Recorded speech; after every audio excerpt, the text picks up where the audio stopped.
അകലങ്ങളിലിരിക്കുന്ന തമ്പുരാനെ, ഈ കൊച്ചിന്റെ ആദ്യം വ്യാധിയും തീർത്തു കൊടുക്കണമേ. ആർക്കൊരു ദ്രോഹം ചെയ്തിട്ടില്ലാത്ത ഈ കൊച്ചിനെ എന്നാത്തിനാ കർത്താവ് ഇങ്ങനെ കിടത്തിയിരിക്കുന്നത്? ഇതിന് സുഖവും സമാധാനം കൊടുക്കണേ തമ്പുരാനെ.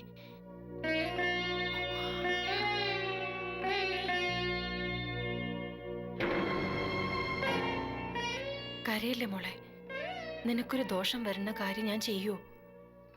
ഈ വീട്ടിൽ ആരെങ്കിലും അങ്ങനെ ചെയ്യുമെന്ന് നിനക്ക് തോന്നുന്നുണ്ടോ? സെലീനയും നീയും തമ്മില് ഇവിടെ ആർക്കും ഒരു ഭേദമില്ല. ചികിത്സയുടെ കുഴപ്പം കൊണ്ടാ ഇങ്ങനെയൊക്കെ പറ്റിയെന്ന് ആ മുത്തിയമ്മ പറയുന്നത് നീ വിശ്വസിക്കരുത്. എന്നതാ മോളെ, കുഞ്ഞിനെ കാണണം നിനക്ക്?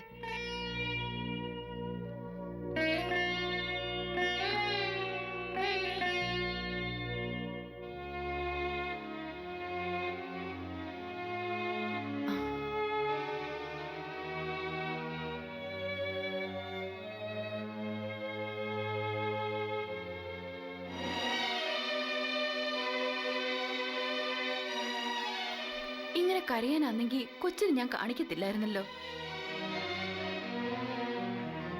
അന്നിവിടെ വന്ന് സീനിയർ ഡോക്ടർ പറഞ്ഞത് നീയും കേട്ടല്ലേ ചിന്നു? നേരത്തെ തന്നെ ചില തകരാറുകൾ നിനക്കുണ്ടായിരുന്നു. ഗർഭപാത്രത്തിലെ തകരാറ് മാത്രമേ ഞാൻ കണ്ടുള്ളൂ. പക്ഷെ സ്കാൻ ചെയ്ത കൂട്ടത്തില് എന്തോ ഒരു ന്യൂറോ പ്രോബ്ലം കൂടി ഡോക്ടർ കണ്ടിരുന്നു. അതാ പ്രസവം ഇത്ര വിഷമിച്ചത്. ഞാൻ പറയുന്നത് മനസ്സിലാവുന്നുണ്ടോ നിനക്ക്? നേര് പറഞ്ഞ ഇവളെ ഇങ്ങനെ കാണുന്നേക്കാൾ സങ്കടവാ എനിക്ക് കൃഷ്ണൻ ചേട്ടന്റെ മുഖത്ത് നോക്കുമ്പോ. ഈ കുഞ്ഞിനെ ഓർത്ത് നെഞ്ചു തകർന്ന് കിടക്കുക ആ മനുഷ്യൻ.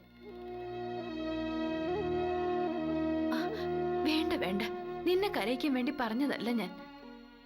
എഴുന്നേറ്റ് നടത്തിച്ചില്ലേലും നിന്നെ മിണ്ടാട്ടൊന്ന് തിരിച്ചു കിട്ടണേന്നാ കൃഷ്ണൻ ചേട്ടൻ ദിവസവും പ്രാർത്ഥിക്കുന്നേ. മനസ്സിലെ സങ്കടങ്ങൾ പറയുമെങ്കിലും ചെയ്യാലോ. ചേട്ടത്തി, എത്ര കാശ് മുടക്കിയിട്ടാണെങ്കിലും ചിന്നുവിന്റെ അസുഖം ഞാൻ ഭേദാക്കും. അതിനുവേണ്ടി എവിടുന്ന് വേണമെങ്കിലും എത്ര വലിയ ഡോക്ടർ വേണമെങ്കിലും ഞാൻ കൊണ്ടുവരും. എന്നിട്ടേ കരുമന്റെ കൂടെ ഇവളെ ഞാൻ അയക്കൂ.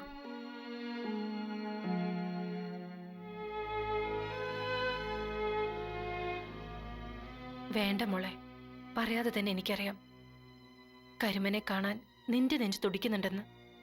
പക്ഷെ ഇപ്പൊ വേണ്ട. നിന്റെ ഈ കിടപ്പ് കണ്ട ആ പാവം നെഞ്ചു പൊട്ടി ചത്തുപോകും. അത്രയ്ക്കിഷ്ടം നിന്നെ അവന്.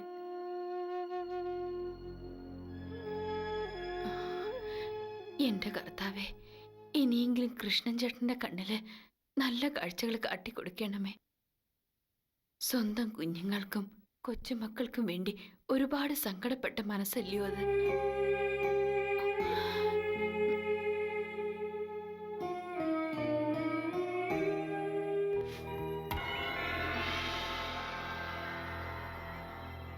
ആരും ഇല്ലേ ഇവിടെ? ആരും ഇല്ലേ?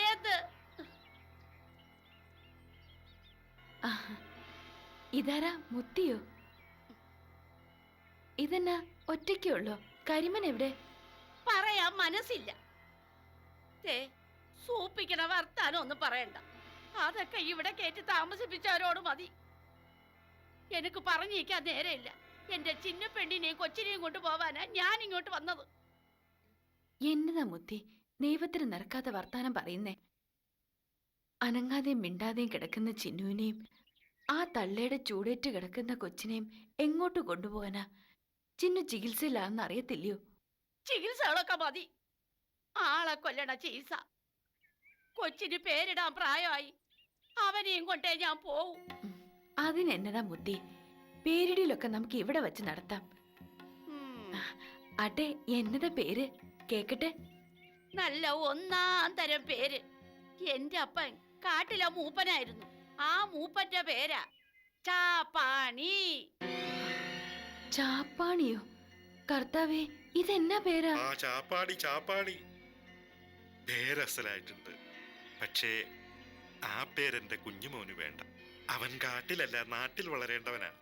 വിദ്യാഭ്യാസവും വിവരവുമുള്ള ഒരു ഉത്തമ പൗരനായി ഞാൻ അവനെ വളർത്താൻ പോവുക. പിന്നെ കൊറേ ഒലത്തും. മര്യാദയ്ക്ക് എന്റെ കൊച്ചിനെ ഇങ്ങോട്ട് കൊണ്ടോ. അല്ലേ വേണ്ട, ഞാൻ തന്നെ പോയി എടുത്തോണ്ട് ആ, വരാം. അവിടെ നിക്ക്. ഇത് എന്നതാ മുത്തിയമ്മേ? ഞാൻ പറഞ്ഞതല്ലയോ, ചിന്നുന്റെ മനസ്സിന് ദണ്ണം ഉണ്ടാക്കുന്ന ഒന്നും ഇപ്പൊ പറയാൻ പാടില്ല. മനസ്സ് നൊന്താ ചികിത്സ ഫലിക്കുകയില്ല. മുത്തി ഇപ്പൊ പോ.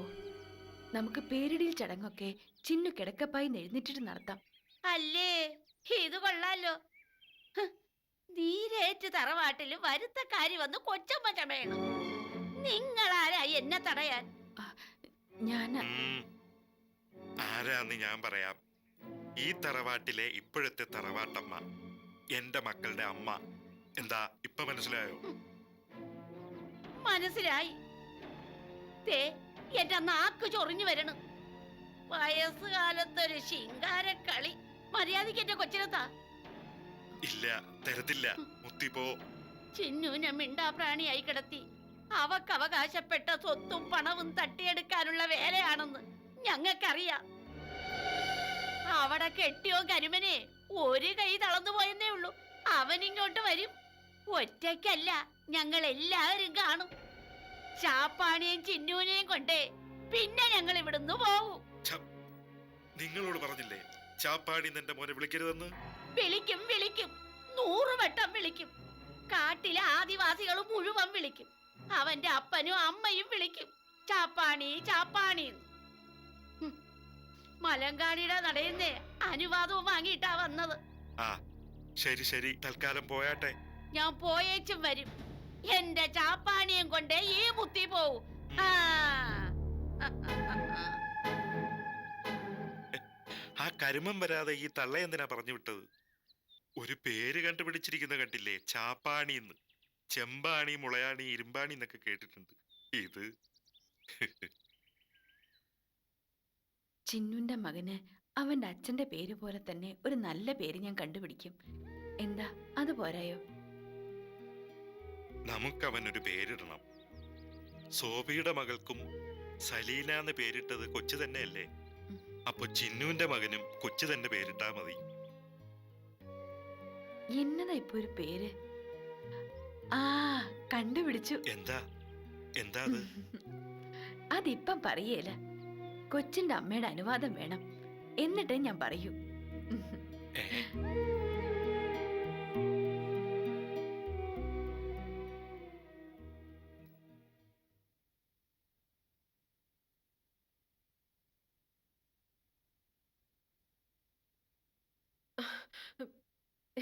അയ്യോ മോളെ, മമ്മി എടുത്ത് തരാലോ.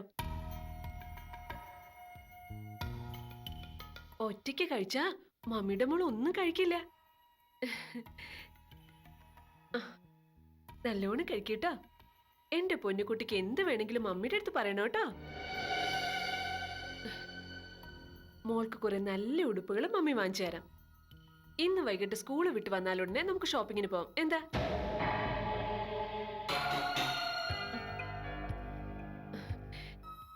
ഇനിയിപ്പോ മോള് സ്കൂൾ ബസ്സിലൊന്നും പോയാൽ ശരിയാവില്ല കേട്ടോ. സ്കൂളിൽ പോവാൻ വേണ്ടി നമുക്കൊരു കാറ് വാങ്ങണം.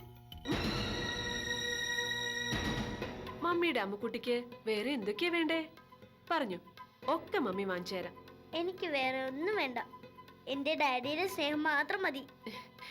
അത് പിന്നെ ഡാഡി മമ്മി മോളെ സ്നേഹിക്കാതിരിക്കോ? അമ്മക്കുട്ടി ഈ വീട്ടിലെ രാജകുമാരിയെ പോലെ വളരുന്നത് മമ്മിക്ക് കാണണം. വേഗം കഴിക്കുമോളൂ. പ്രദീപേട്ട നീരേറ്റിലേക്കാണോ? ഞാൻ മോളുടെ ആവശ്യങ്ങളൊക്കെ ചോദിച്ചു മനസ്സിലാക്കായിരുന്നു. എന്താ ഇത്? ആഹാരം തട്ടി മാറ്റുന്നോ?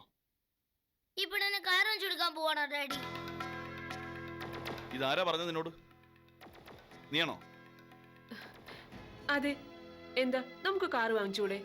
വാങ്ങിക്കാം, പക്ഷെ ഇത് എല്ലാവർക്കും വേണ്ടിയല്ലേ? അമലിനും അമ്മുക്കുട്ടിക്കും എനിക്കും നിനക്കൊക്കെ കയറി പോവാൻ. വേണ്ട, ഈ പെണ്ണിന് നമ്മുടെ കാറ് കേറണ്ട.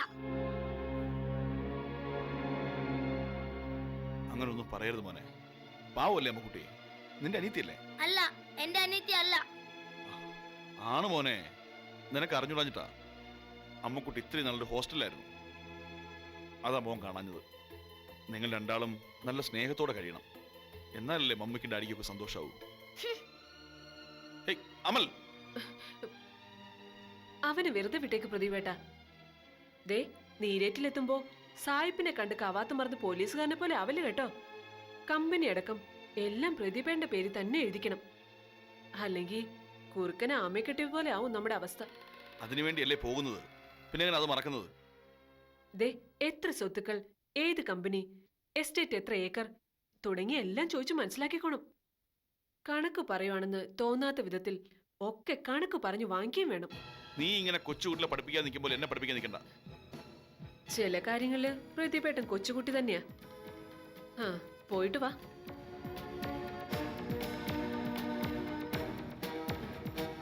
ദേവി, ഒക്കെ എന്റെ മനസ്സ് പോലെ തന്നെ നടത്തി തരണേ.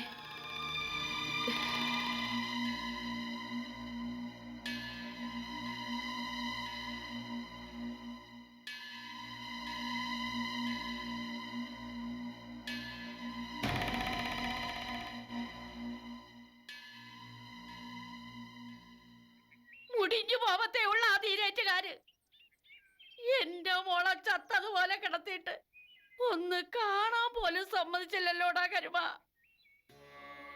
ഇനിയിപ്പോ എന്ത് ചെയ്യും മുത്തിയമ്മേ? ഞാൻ നേരിട്ട് എന്ന് ചിന്നു വിളിച്ചോണ്ട് വരട്ടെ? നീ മാത്രം പോയാ പോരടാ, 10 ആളുകളെ കൂട്ടി വേണം പോവാൻ. കൊമ്പനെയും മരുതനെയും നീലനെയും ഒക്കെ വിളിച്ചോണ്ട് പോണം. ആദിവാസി പടകള് ചെല്ലണത് കണ്ട് പേടിക്കണോടാ ആ ഡോക്ടർ പിശാച്ച്. മൂപ്പനെയും കൂട്ടി ഞാനും വരാം. അങ്ങനെ അങ്ങ് തോറ്റു കൊടുത്താൽ ഒക്കത്തില്ലല്ലോ.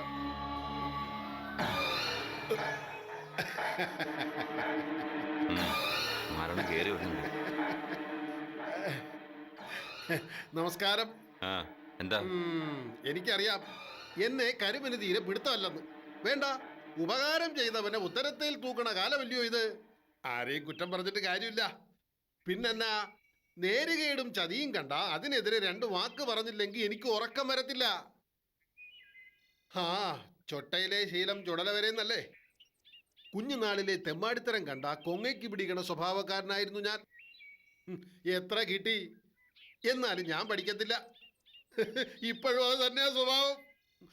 ഉപകാരവും ചെയ്ത് അങ്ങനെ അങ്ങ് നടക്കും. എന്നാ പിന്നെ ഞാൻ പോട്ടെ മുത്തിയമ്മേ. ആ, ആരോഗ്യമൊക്കെ എങ്ങനെയുണ്ട് ഇപ്പോ? ഓ, കേറി കിടക്കാൻ കുഴി കുത്തിക്കൊണ്ടിരിക്കുക. അല്ല, വന്ന കാര്യം പറഞ്ഞില്ല. അതെങ്ങനാ മുത്തിയമ്മേ? ഒരാൾ ഇവിടെ വെട്ടുപോത്തിനെ പോലെ നിൽക്കുമല്ലയോ. ഇനിയിപ്പൊ ഞാൻ വല്ലതും പറഞ്ഞാലും ഈ കരുമം വിശ്വസിക്കത്തില്ല. എന്താ കാര്യ? കേട്ടിട്ടല്ലേ തീരുമാനിക്കേണ്ടത്, വിശ്വസിക്കണോ വേണ്ടേ എന്ന്. നീരേറ്റിലെ കാര്യമാ ബുദ്ധി, അല്ലാണ്ട് എന്റെ സ്വന്തം കാര്യം സാധിക്കാനൊന്നും വന്നതല്ല ഞാൻ. നീരേറ്റിലെ കാര്യമാണെങ്കിൽ വേഗം പറഞ്ഞാട്ടെ. എന്റെ മോള് ചിന്നു പഴയ പരുവത്തി മിണ്ടാട്ടമില്ലാതെ കിടപ്പാ. ആ കിടപ്പിലാ ബലമായി വിരലടയാളം പിടിച്ചു വപ്പിച്ച് മുദ്രപത്രത്തിൽ